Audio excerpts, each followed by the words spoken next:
পানিটা এখানে ফালাই দি। আরে রাজু এটা কি করতেছে?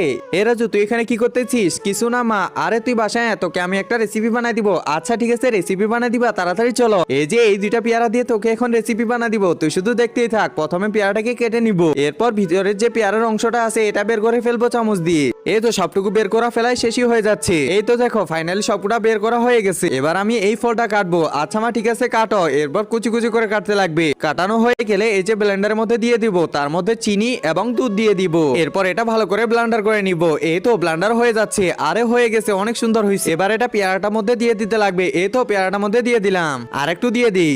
একজন মা কতটা আপন হয়ে থাকে, যার মানেই তাকে জিজ্ঞাসা করে দেখো। তো দেখা যাক বন্ধুরা, এই মায়ের জন্য কে ভিডিওটিতে লাইক এন্ড সাবস্ক্রাইব করে, আর যারা মাকে ভালোবাসো না তারা ভিডিওটি থেকে দূরে থাকো। এই জন্য রাজু তো রেডি হয়ে গেছে। আচ্ছা মা ঠিক আছে, থ্যাঙ্কস তোমাকে। একটু খেয়ে দেখতে লাগবে যে কেমন হয়েছে। একটু খেয়ে দেখি তো। আরে এটা তো খুবই স্বাদ করতেছে মা, তুমি খেয়ে দেখো। আরে হ্যাঁ, এটা তো খুবই